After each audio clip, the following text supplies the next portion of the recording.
Hi friends, welcome to my channel. అందరూ బాగున్నారా? నేనైతే సడన్గా నెల్లూరుకి అయితే వెళ్ళానమాట. ఎందుకనేది లాస్ట్ చెప్తాను. ఇప్పుడైతే మనం సింపుల్గా ఎప్పుడు చేసుకునే ఎగ్ ఫ్రై కాకుండా కొంచెం డిఫరెంట్గా అయితే ట్రై చేస్తున్నాం అనమాట. అదేంటంటే 2-3 వెల్లుల్లిపాయలు బాగా పొట్టు తీసుకొని వేసుకోవాలన్నమాట. అలాగే కొంచెం జీలకర్ర కచ్చాపచ్చిగా దంచుకోవాలన్నమాట. మనం మిక్సీలో వేయడం కంటే కూడా ఇలాగ రోకల్లో దంచుకుంటేనే బాగుంటుంది. నేనైతే చిన్నదైతే కొనుక్కున్నాను, దాంట్లోనే ఎక్కువ దంచేస్తూ ఉంటానన్నమాట.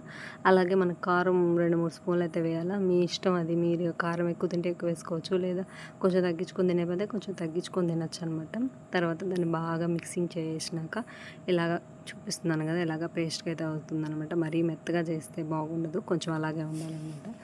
ఇంకా 2-3 ఆనియన్స్ కట్ చేసుకోవాలన్నమాట చిన్న చిన్నగా.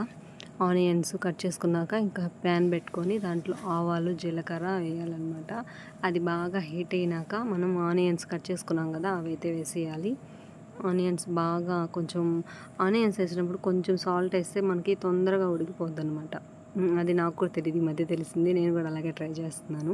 ఆ తర్వాత 2 పచ్చిమిరపకాయలు, కారం వేసుకున్నాం కాబట్టి 2 పచ్చిమిరపకాయలు వేసుకోవాలా. 2 పచ్చిమిరపకాయలు వేసుకున్న తర్వాత మనం కొంచెం పసుపు అయితే వేయాలి. ఇంకా బాగా కలుపుకున్నాక కొంచెం బాగా దగ్గరికి రావాలన్నమాట. అలా వచ్చినప్పుడు మనం పేస్ట్ ఉంది కదా ఇందాక చేసుకుంది, దాన్ని మనం అందులో వేసేయాలన్నమాట. బాగా మనం మళ్ళీ దాన్ని కలపాలన్నమాట. మొత్తం మిక్స్ అవ్వాలి కాబట్టి బాగా కలిపేసినాక మీ ఇష్టం, ఎన్ని ఎగ్స్ అయినా పర్వాలేదు. నేనైతే ఒక 3-4 ఎగ్స్ అయితే వేసామన్నమాట. బాగా 5 అనుకుంటా, 5 ఎగ్స్ అలా అయితే వేసాను. బాగా కలిపేసుకున్నాక కొంచెం మనకి అలాగా కొంచెం మూత పెట్టేస్తే మనకు బాగా దగ్గరికి అనేది వచ్చేస్తుంది అనమాట. అంతే, ఈజీగా రెడీ అయిపోయింది. చూస్తేనే నోరు ఊరిపోతుంది కదా. చూసారు ఎంత బాగా వచ్చేసిందో. అప్పుడప్పుడు కొంచెం కొత్తగా కూడా ట్రై చేయాలి కదా, అందుకే ట్రై చేశాను. అయితే ఎంతో ఈజీగా కంప్లీట్ అయిపోయింది ఎగ్ ఫ్రై. టేస్ట్ చూసి ఎలా ఉందో చెప్తాను.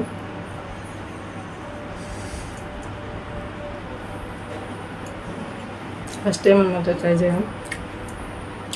టేస్ట్ అయితే చాలా బాగుంది. కొంచెం కారం ఎక్కువైందంటే టేస్ట్ మాకు సూపర్గా ఉంది. మీకు కూడా వస్తే మీరు ట్రై చేయండి, ఓకేనా? నెల్లూరుకి ఎందుకు వెళ్ళాను లాస్ట్లో చెప్తానన్నాను కదా. నేనైతే కొంచెం పనుండి వెళ్ళాను. ఎలాగో వెళ్ళాను కదా అని నేను నా పాత పట్టీలు అయితే తెగిపోయినాయి, అవి కూడా తీసుకొని వెళ్ళాను. వీలైతే మార్చుకుందామని అయితే నేనైతే వీడియో తీయలేకపోయాను. కొంచెం ఎందుకో హడావిడిగా ఉన్నాను, అందుకని తీయలేకపోయాను అనమాట. అందుకైతే మీకైతే చూపించేస్తున్నాను. ఇప్పుడు వెండి రేట్ అయితే మామూలుగా లేదు, అస్సలు కొనలేకపోతున్నాము. నా పాత పట్టీలు ఇవ్వగా అయితే ఇంకా అమౌంట్ అడిగారు, కానీ నేనైతే ఇవ్వలేదు. నాకైతే ఇప్పటినుంచి ఇలాంటి మోడల్ తీసుకోవాలని ఉన్నిందనమాట. ఫైనల్ అయితే దొరికేసినాయి. నేనైతే ఎక్కువ సింపుల్గా ఉండే మోడల్ని ఇష్టపడతాను. అమ్మాయిలకి పట్టీలే కదా అందము. అక్కడ కనిపించలేదని ఇక్కడైతే దగ్గరికి అయితే చూపిస్తున్నాను. మీకు కానీ నా పట్టీలు నచ్చితే కామెంట్ అయితే చేయండి. అలాగే నా వీడియోని చూసిన వాళ్ళు సబ్స్క్రైబ్ చేసుకొని లైక్ చేయండి ప్లీజ్, ఓకేనా?